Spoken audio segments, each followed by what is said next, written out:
মুহাম্মাদুর রাসূলুল্লাহ সাল্লাল্লাহু আলাইহি ওয়াসাল্লাম।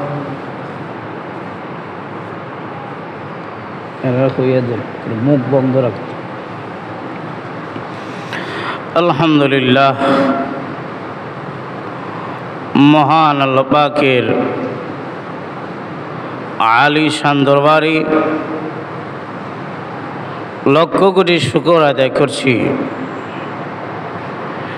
যে আল্লাহ অত্যন্ত দয়া মায়া করে আমাদেরকে আজকের এই পবিত্র জুমার দিনে জুমার নামাজ পড়ার জন্য হাজির হওয়ার মসজিদে সুযোগ করে দিয়েছেন। এজন্য আল্লাহ পাকের দরবারে শুকর আদায় করছি, আলহামদুলিল্লাহ। আমি আপনাদের সামনে আল্লাহর পবিত্র কালামে পাক থেকে 114খানা সূরার একটা সূরার আয়াতের অংশ আপনাদের সামনে তেলাওয়াত করেছি।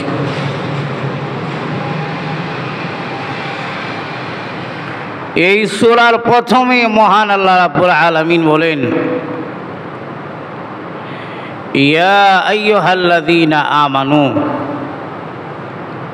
হে ঈমানদারেরা, কু আনফুসাকুম, নিজেকে রক্ষা করো, ওয়া আহলিকুম, এবং তোমার আহাল বিবি বাচ্চা সন্তানদেরকে রক্ষা করো।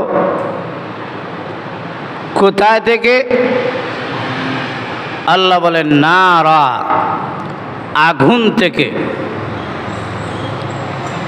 আয়াতের অর্থ হলো আল্লাহ মুসলমানদেরকে বলছেন, হে মুসলমানেরা, হে ঈমানদারেরা, তোমরা নিজেকে রক্ষা করো, তোমাদের পরিবারকে রক্ষা করো আগুন থেকে। আগুন থেকে রক্ষা করো, এর অর্থ কি? অনেক কাজে আগুন উপকারী,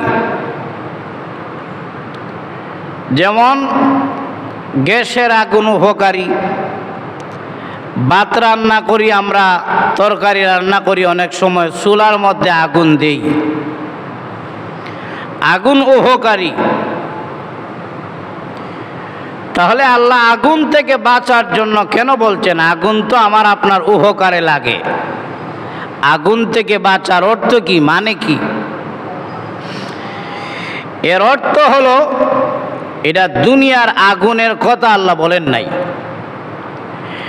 যেই আগুন থেকে বাঁচার জন্য আল্লাহ বলছেন সেটা হলো জাহান্নামের আগুন। আল্লাহ রাব্বুল আলামিন এখানে আগুন থেকে বাঁচার জন্য যে বলছেন, এটা হলো দুনিয়ার আগুন নয়, জাহান্নামের আগুন। বুঝলাম কিভাবে? এর পরের অংশে আল্লাহ বলেন, وَقُودُهَا النَّاسُ وَالْحِجَارَةُ, যেই জাহান্নামের, যেই আগুনের লাকড়ি হবে মানুষ এবং পাথর, সেই আগুন থেকে আপনাকে, আমাকে, সন্তানদেরকে, সবাইকে বাঁচানোর জন্য আল্লাহ বলছেন। সুতরাং যেই আগুন থেকে বাঁচার জন্য আল্লাহ বলছেন, এটা দুনিয়ার আগুন না, জাহান্নামের আগুন। কারণ দুনিয়ার কোনো আগুনের লাকড়ি পাথর হয় না, মানুষ হয় না। তাহলে আল্লাহ যে আগুন থেকে বাঁচার জন্য বলছেন, এটা কি দুনিয়ার আগুন নাকি জাহান্নামের আগুন? জাহান্নামের আগুন। এটা ভয়াবহতা কত!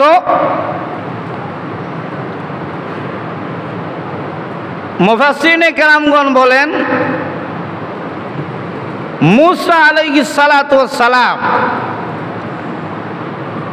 ওনার আগুনের দরকার, রান্না করবেন। আল্লাহ রাব্বুল আলামিন জাহান্নামের ফেরেশতা মালিক তার কাছে পাঠাইলেন জিবরাইল আলাইহিস সালাতু ওয়াস সালামকে। জিবরাইল গিয়ে বললেন, পয়গাম্বর মূসা আলাইহিস সালামের আগুনের দরকার, জাহান্নাম থেকে কিছু আগুন দেও। জিবরাইলের কথায় জাহান্নাম থেকে জিবরাইলের হাতে মাগলেক ফেরেশতা পানির 1 ফুটা পরিমাণ আগুন দিলেন, জাহান্নামের আগুন। এটার হাওয়ার কমানোর জন্য জিবরাইল 7 সমুদ্রের মধ্যে এই আগুনটারে ডুবাইলেন, চুবাইলেন, কিন্তু হাওয়ার কমে না। পাহাড়ের মধ্যে নিয়ে রাখছেন, পাহাড় জ্বললা শেষ, ছাই হয়ে গেছে। এরপরে জাহান্নামের আগুনটা পাহাড় জ্বালাই আবার জাহান্নামে চলে গেছে। দুনিয়ার যেই পাহাড় ফুরে গিয়েছিল, ছাই হয়ে গেছিল, ওই ফুরে যাওয়া ছাই এবং আগুনের সেই ধোঁয়া আকাশে উঠতে লাগলো, সেখান থেকে তৈরি করা হয়েছে দুনিয়ার আগুন।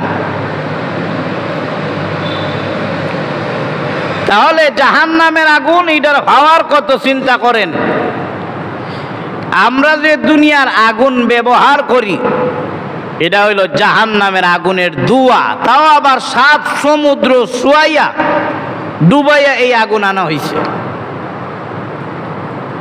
দুনিয়ার আগুনের হাওয়ার কত, যত শক্তিশালী মানুষ হোক, যত ক্ষমতাদার মানুষ হোক, আগুনের পোশাক ছাড়া 2টা মিনিট আগুনের মধ্যে দাঁড়ায় থাকবে, দুনিয়ার আগুনের মধ্যে সাহস নাই, দাঁড়ায় থাকতে পারবে না। দুনিয়ার আগুনের মধ্যে 2 মিনিট দাঁড়ায় থাকার কোনো সাহস নাই। দাঁড়ায় থাকলে আগুনের সমস্ত শরীর ছাই করে ফেলবে। তাহলে দুনিয়ার আগুনের এত হাওয়ার, এই দুনিয়ার আগুনের চাইতে জাহান্নামের আগুনের হাওয়ার আরো 1000 গুণ বেশি। তাহলে দুনিয়ার আগুনের মধ্যেই যদি 1টা মিনিট আর 2টা মিনিট থাকা না যায়, জাহান্নামের আগুনের মধ্যে শত শত বৎসর কিভাবে থাকবো? এই জাহান্নামের আগুন আল্লাতি তাত্তালিউ আলাল আফইদা, জাহান্নামের আগুন যখন মানুষের শরীরের মধ্যে ধরব, দুনিয়ার আগুন যখন ধরে, ওই 64টা জায়গা প্রথমে হালকা, জিহ্বা থেকে কিছু পানি লাগায় দিলে জ্বলা পুরা শেষ। দুনিয়ার আগুন লাগলে চামড়া প্রথমে পুড়ে, আর জাহান্নামের আগুন যখন প্রথম লাগবো, ডাইরেক্ট গিয়া কলজার মধ্যে ধাক্কা দিব। নাউজুবিল্লাহ, জোরে এখন না। তাহলে এটা পাওয়ার কম না বেশি? বেশি। তাই আল্লাহ বলেন,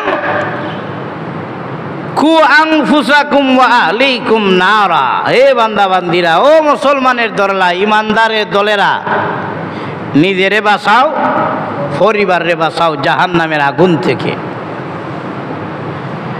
জাহান্নামের আগুনে জ্বলতে হবে কেন? জ্বলতে হবে কেন? এরকম একটা প্রশ্ন আছে যে জ্বলবো কেন জাহান্নামের আগুনে? এর কারণটা কি? জাহান্নামের আগুনে আল্লাহ জ্বালাইবেন কেন? এর কারণ কি? বলে এর একটা কারণ আছে। এর কারণটা হইল, আল্লাহ রাব্বুল আলামিন আমাদেরকে কিছু দায়িত্ব দিছিলেন। আমাদেরকে কিছু দায়িত্ব আল্লাহ আমাদের কাছে কি দিছিলেন? সমঝায় দিছিলেন যে এই দায়িত্বগুলা আমি আল্লাহ তোমাদেরকে দিলাম, এই দায়িত্বগুলা তোমরা গ্রহণ করো। তো সবাই দায়িত্ব নেওয়ার পাগল, আমরা সবাই তো দায়িত্ব চাই, সবাই তো আমরা একটু কাজ চাই, যেই কাজের মধ্যে ভালো বেতন টেতন হয়, এটা আমরা সবাই চাই।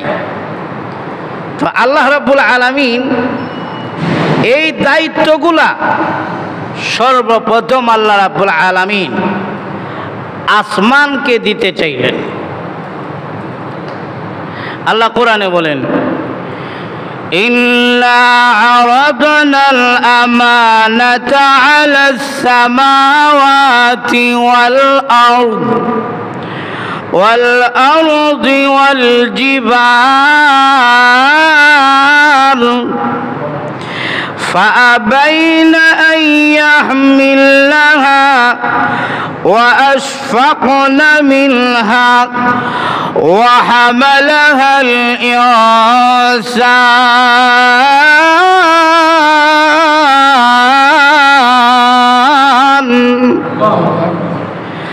আল্লাহ দায়িত্ব দিতে চাইলেন জমিনকে, আসমানকে, পাহাড়কে, কিন্তু তারা অস্বীকার করল। আল্লাহ এই দায়িত্ব, এই আমানতদারি আমরা পারবো না রক্ষা করতে। এই দায়িত্বটা কি বলে? আল্লাহর হালাল হারামের বিধান। এই দায়িত্বটা কি? আর দেখুন না, আল্লাহর হালাল হারামের বিধান। কোনটা হালাল, কোনটা হারাম, কোন পথে চললে হালাল হত, কোন পথে চললে হারাম পথ, এই বিধানটা আল্লাহ তাআলা ফরজের বিধান, ওয়াজিবের বিধান, নিষিদ্ধ বিধান আল্লাহ এটা অর্পণ করতে চাইছেন পাহাড়ের কাছে। পাহাড় অস্বীকার করেছে। জমিনের কাছে দিতে চাইলেন, জমিন অস্বীকার করেছে। আসমানের কাছে দিতে চাইলেন, আসমান অস্বীকার করেছে। আল্লাহ এত বড় বিধান, এত বড় আমানতদারি আমরা পারতাম না। পরে কি হইল? আল্লাহ রাব্বুল আলামিন এই প্রস্তাবটা দিলেন মানুষকে। এই প্রস্তাবটা কাকে দিয়েছেন? ওয়াহামালাহাল ইনসান।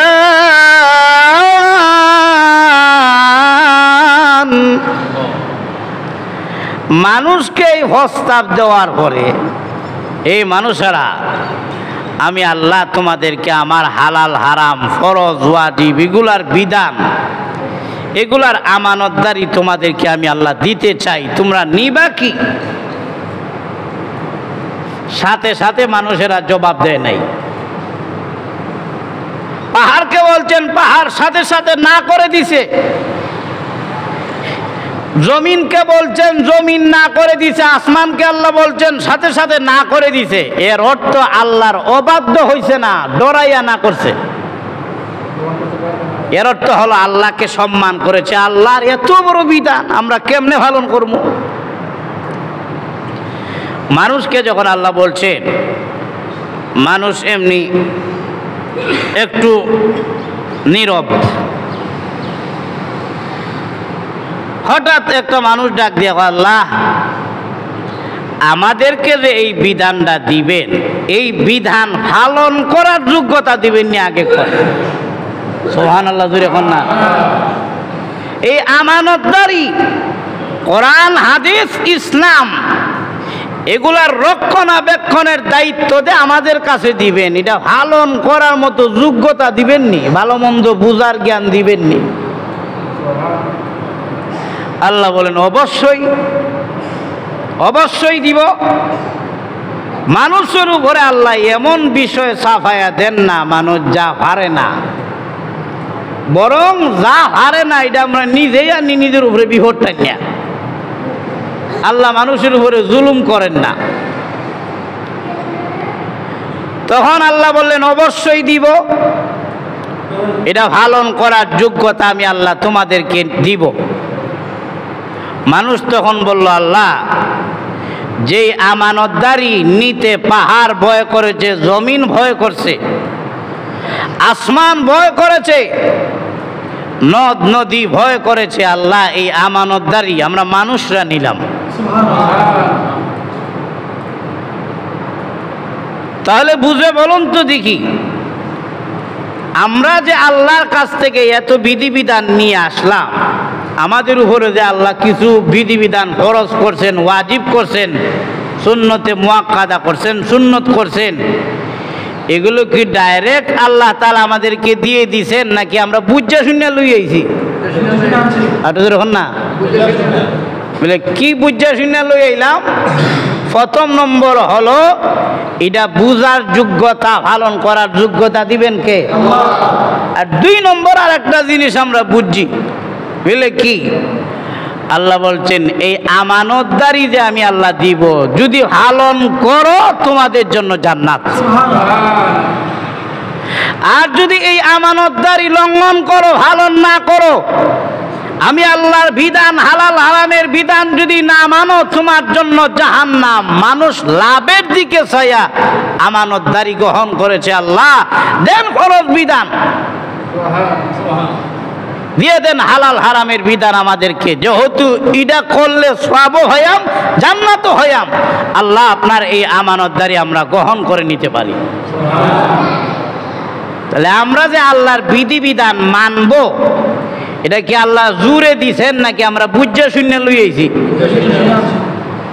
এখন দুনিয়াতে আইয়া আমরা সব ভুলে গেছি গিয়া। ক্বালু আকরারনা ক্বালা ফাশহাদু ওয়া আনা মাআকুম মিনাশ শাহিদিন।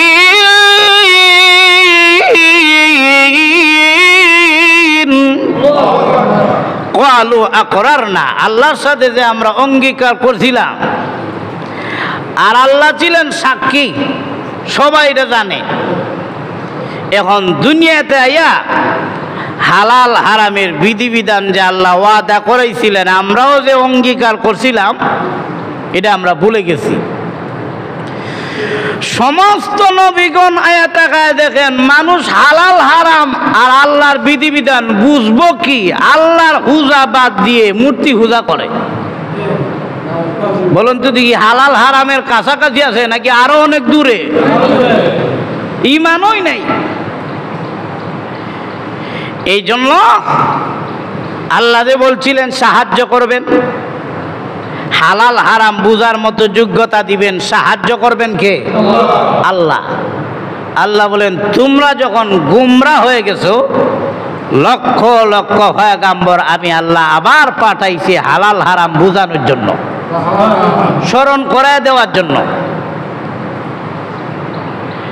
এখন যত নবীগণ এসেছিলেন সবাই একটা দাওয়াত দিছেন, ইয়া কওমি ইবুদুল্লাহ মা লাকুম মিন ইলাহিন গায়রু। হে কওম, হে জাতি, হে বংশের মানুষেরা, হে এলাকাবাসী, হে আমার আত্মীয় স্বজনেরা, ইবাদত করবা কার?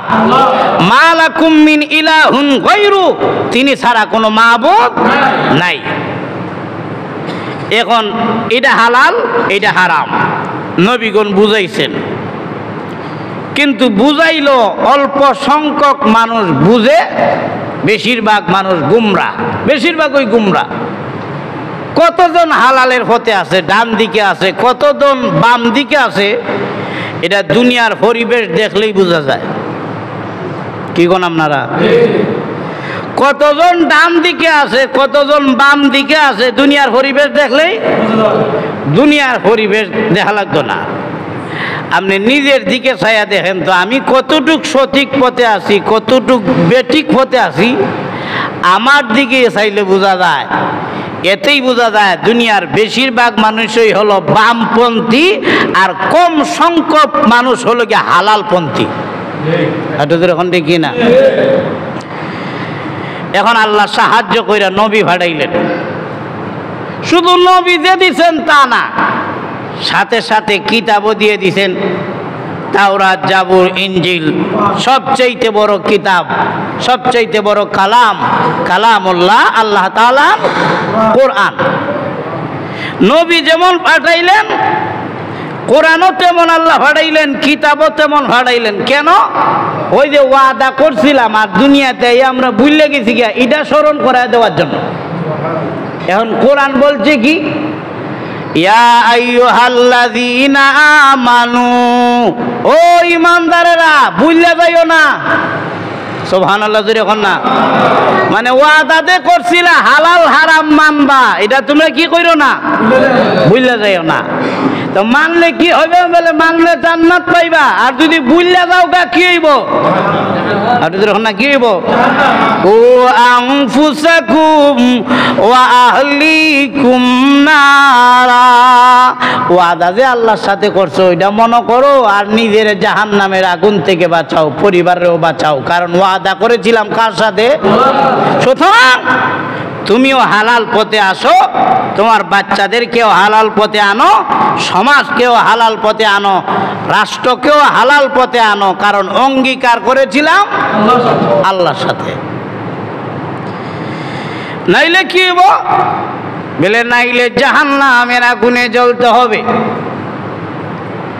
জাহান্নামের আগুনে যদি জ্বলতে হয়, রেডি হয়ে যাও রে বান্দা বান্দি, বারবার আমার জাহান্নামের আগুন সহ্য করতে। আল্লাহর জাহান্নামের আগুন এই পৃথিবীর এমন কেউ নাই আল্লাহর জাহান্নামের আগুন বরদাস্ত করতে পারবে। আল্লাহর নবী বলেন, উম্মত রে, আমি নবী যখন জাহান্নামের আগুন, জাহান্নাম যখন দেখলাম, আমি নবী মেরাজের রজনীতে জিবরাইল জাহান্নামের মধ্যে নিয়ে গেছেন। আল্লাহর নবী বলেন, জাহান্নাম দেখে আমি নবীর আর হুঁশ রইল না। আযাব আর আযাব, আমার চেহারাটা মলিন হয়ে গেল। আল্লাহ, আমার উম্মত যদি জাহান্নামের আগুনে প্রবেশ করে, আল্লাহ সহ্য করতে পারবো না। জাহান্নাম দেখে রসুলের চেহারা মলিন হয়ে গেছে। এরপরে আল্লাহ রাব্বুল আমিন জান্নাত মেরাজের রজনীতে রসুলকে দেখাইয়া মনে আনন্দ দিয়েছে। প্রথম দেখাইছেন আল্লাহ কি? জাহান্নাম। আরো দেখুন না, প্রথম কি দেখাইছেন? জাহান্নাম দেখাইছেন, পরে আল্লাহ দেখাইছেন জান্নাত। জাহান্নাম দেখে রসুলের চেহারা মলিন হয়ে গেছে। রসুলের চেহারা মলিন, মনটা বেজার। আল্লাহ, জাহান্নাম এত বিশাল আযাব, এখানের মধ্যে আমার উম্মত থাকবো কেমনে? এই চিন্তায় রসুল কান্দেন। পরে আল্লাহ তাআলা দেখাইছেন কি? জান্নাত দেখে রসুলের মনের মধ্যে আনন্দ হয়ে পড়ছে।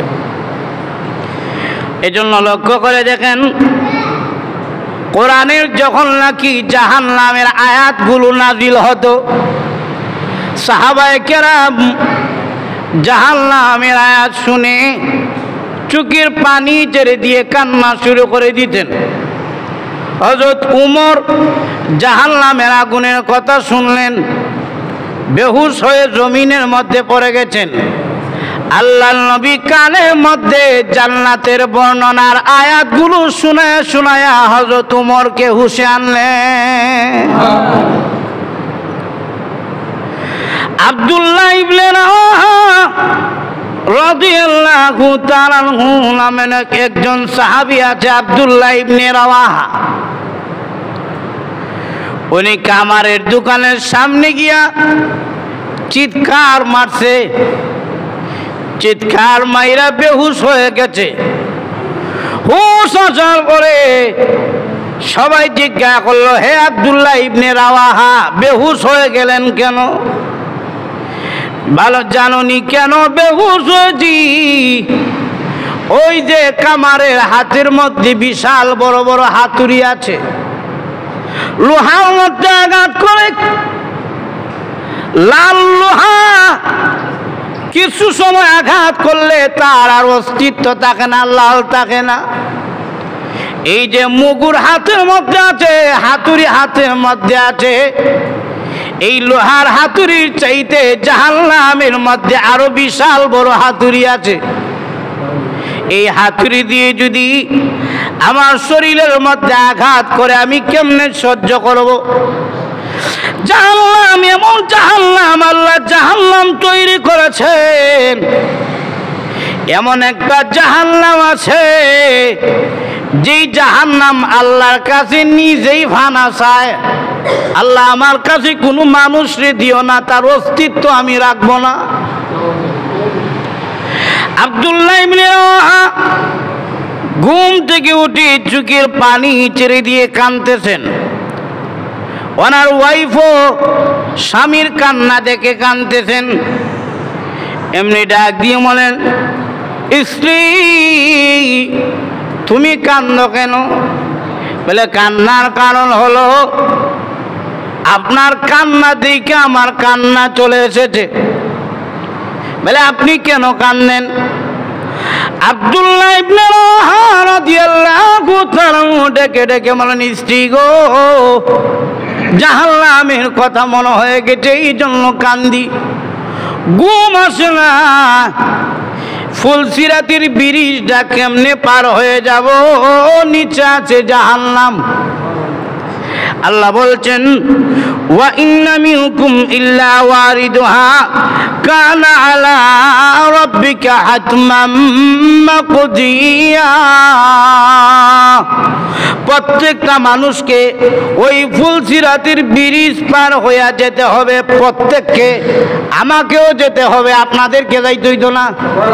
আর যখন না প্রত্যেককে যাইতে হইব, সবাই রে এই ব্রিজটা হারি দিয়া, ফুলসিরাতের ব্রিজটা হারি দিয়া সবাইরে আমাদের কি করতে হবে? যাইতে হইব। এখন এই ব্রিজটা পার হওয়া যাওয়া তো বড় কঠিন। 30,000 বছরের রাস্তা, এমনি গিয়ে উঠতে 10,000, এমনি 10,000, এরপরে নিচে দিয়ে আরো 10,000। আল্লাহ বলেন উদ্ধার করব যারা মুত্তাকি, আমি আল্লাহরে যারা ডরায়, জাহান্নামের আগুনের বয়ে যারা কান্দে, আল্লাহ বলেন আমি আল্লাহ তাদেরকে উদ্ধার করব। আর ওদের এখন না সুবহানাল্লাহ। সুম্মা নুনাজ্জিল লাযীনা তাকাউ ওয়া নাযারু যালিমিনা ফিহা জিসিয়া।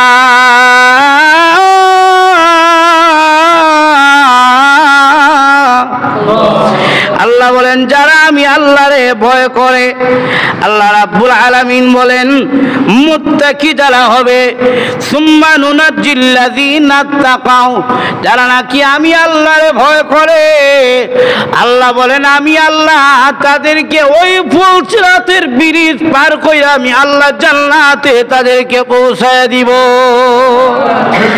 ওই ফুলসিরাতের ব্রিজের নিচে আছে জাহান্নাম। ব্রিজের নিচে কি আছে? ওই জাহান্নামের দাউ দাউ আগুন উতরাতে থাকবে। ব্রিজ থেকে জাহান্নামীরা জান্নাতীরা দেখতে পাবে। যদি ওই আগুনের মধ্যে পড়ে যায়, পড়তে দেরি হবে, বুনা হইতে দেরি হবে না। এই জন্য আল্লাহ রাব্বুল আলামিন বলছেন, ঈমানদারেরা কু আনফুসাকুম, নিজেও বাঁচো, ওয়া আহলিকুম নারা, পরিবারও বাঁচাও। কোথা থেকে? জাহান্নামের আগুন থেকে। ওই জাহান্নামের আগুন কি আমাদের পিছনে নাকি সামনে? বুঝছেন না? কোন সামনে নাকি পিছনে? সামনে আছে। কোথায় আছে? জাহান্নামে কি আমরা গেছি গিয়া? সামনে আছে। এই জন্য আল্লাহ বলছেন বাঁচো, যেহেতু সামনে আছে তাই আল্লাহ কি বলছেন? তুমি নিজেও বাঁচো, পরিবারও ওই জাহান্নামের আগুন থেকে। এখন আপনারা বলবেন বাঁচবো কিভাবে? আল্লাহর বিধিবিধান তো মানবে নই। যেই বিধানের মধ্যে আল্লাহর বিধিবিধানের, যেই আল্লাহর বিধিবিধানের মধ্যে ইলম নাই, এই বিধান পালন করার কোনো দাম নাই। এই বিধান পালন করার কোনো আল্লাহর যেই বিধিবিধান আপনি জেনে শুনে করবেন, এটাই হলো আপনার জন্য মঙ্গল কল্যাণ। না জানিয়া কোনো আমল যদি সারা জীবন করেন, এই আমলের কোনো দাম, আর যখন না এই আমলের কোনো দাম নাই। এখন আল্লাহর বিধিবিধান যদি আপনাকে জানতে হয়, প্রথম নম্বর হলো আলেম হতে হবে। এখন আলেম হইলাম না, এখন কি হইতাম? বলে আলেমের ছাত্র হয়ে যাও। বলে এটাও যদি না পারো তাহলে কি হল? বলে কি করব? বলে তুমি আলেমের কথা মনোযোগে শুনো, শুনবারও টাইম নাই, তাহলে দূর থেকে আলেমরা মহব্বত করো। জাহান্নামের আগুন থেকে আমি আর আপনি কিভাবে বাঁচবো? বলে বাঁচতে হইলে 4টা শর্ত রাসূল হাদিসের মধ্যে দিয়েছেন। কয়টা শর্ত? ষাটটা কয়টা? চারটা।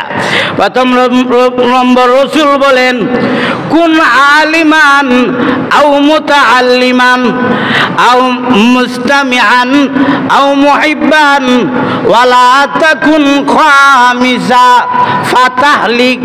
রসুল বলছেন জাহান্নামের আগুন থেকে যদি তোমার বাঁচতে হয় রে, প্রথম নম্বরে তুমি আলেম হও। আলেম যদি না হতে পারো তাহলে আও মুতাআল্লিমান, তুমি আলেমের ছাত্র হয়ে যাও। বলে আমি আলেমের ছাত্র হতে পারলাম না, আলেমও হতে পারলাম না। আল্লাহ নবী বলেন আও মুস্তামিআন, আলেমের কথা তুমি মনোযোগে শুনো, আলেমের কথা শুনে শুনে তুমি আমল করো। আলেম হতে পারো নাই, আলেমের ছাত্র হতে পারো নাই। আলেম কি বলে এটা মনোযোগে তুমি শুনো, নামাজের ফরজগুলো ভালো করে শুনো, ওযুর ফরজগুলো ভালো করে শুনো, আল্লাহর দেওয়া হালাল হারামের বিধিবিধান আলেমের কাছ থেকে শিখতে না পারলেও, আলেম হইতে না পারলেও, আলেম যে কয় অঙ্গীকার যে করেছিলা আল্লাহর হালাল হারামের বিধান মানবা, দুনিয়াতে আলেম হতে পারো নাই। এখন তুমি আলেমের ছাত্র হতে পারো নাই, কিন্তু আলেম যা কয় মনোযোগের সাথে শুনো। বলে আমি শুনতেও পারলাম না। আল্লাহ নবী বলেন সাবধান, তোমার তো এখন তিনটাই চলে গেছে, আলেমও হতে পারো নাই, তাহলে প্রথম নম্বর জাহান্নাম থেকে বাঁচার রাস্তা খরচ হয়ে গেছে। দুই নম্বর আলেমের ছাত্র হওয়া এটাও খরচ হয়ে গেছে। আলেমের কথা শুনবা, জেলের মধ্যে তুমি বন্দি, তো আলেমের কথা তুমি শুনবা কেমনে? এজন্য রসুল 4 নম্বরে বলছেন আও মুহিব্বান, আলেমরে মহব্বত করো, তাহলে মহান আল্লাহ তাআলা তোমাকে জাহান্নামের আগুন থেকে বাঁচায় নিবেন। সুবহানাল্লাহ। আপনার প্রথম রাস্তা জাহান্নামের আগুন থেকে বাঁচার আলেম হওয়া। প্রথম রাস্তা কি? আলেম হওয়া। আলেম কারে কয়? যে ইলম মোতাবেক আমল করে তাকে বলা হয় আলেম। দুনিয়ার সার্টিফিকেট, দুনিয়ার ডিগ্রি, এটা দুনিয়ার মানুষের কাছে আলেম, আর আল্লাহর কাছে প্রকৃত আলেম হইল যে আল্লাহর বিধিবিধান ইলম অনুযায়ী পালন করে, আল্লাহর হালাল হারামের বিধিবিধান মানে। তাহলে প্রথম নম্বর হইল আলেম হওয়া, আলেম হইতে পারলেন না। 2 নম্বর জাহান্নামের আগুন থেকে বাঁচার রাস্তা হলো কি আলেমের কি হওয়া? ছাত্র হওয়া। 3 নম্বর হলো কি যদি আলেমের ছাত্রও না হতে পারেন, আলেমও না হইতে পারেন, সবাই যদি আলেম হয় তো চোখের মধ্যে দানকে নিরাইব, আর দানের কাজ কে করব? চোখের কাজ করব, সবাই কি আলেম হয়ে যাইব? এখন 3 নম্বর রাস্তা হইল কি আলেম না হইতে পারলে, আলেমের ছাত্র না হতে পারলে আলেমের কথা কিভাবে শুনতো? কিভাবে শুনতো? মনোযোগের সাথে। আলেমের এক কথা না, আও মুস্তামিআন, আলেমের সব কথা মনোযোগে শুনো। এখন আলেমের কথা যদি মনোযোগে শোনা না যায়, 4 নম্বর রসুল রাস্তা দিয়েছেন আও মুহিব্বান, আলেমরে মহব্বত করো। মহব্বত করলে কি লাভ? বলে আপনি আলেমরে মহব্বত করবেন কিভাবে? বলে আলেমকে যদি সামান্য 1 গ্লাস পানিও যদি খাওয়াইয়া সহযোগিতা করেন, এটাও মহব্বত হয়ে যায়। যদি ওযুর পানি আইনা আগ্রহে দেন, এটাও মহব্বত হয়ে যায়। 1 কাপ চা যদি খাওয়ান, এটাও মহব্বত হয়ে যায়।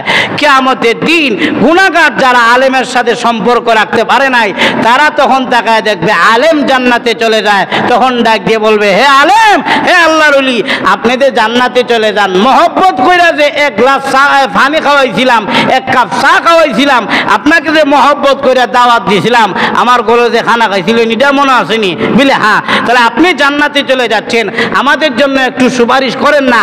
আলেম তখন আল্লাহর দরবারে সুপারিশ করবে। 4 নম্বর রাস্তা, যারা আলেমকে দূর থেকেও মহব্বত করেছে, আল্লাহ তাআলা আলেমের সুপারিশে তাকে জান্নাত দিয়ে দিবেন। 5 নম্বর রাস্তা হলো রসুল বলেন ওয়ালা তাকুন খামিসা, 5 নম্বর রাস্তা অবলম্বন করো না। এর অর্থ হলো আলেমের দুশ্মন হইও না।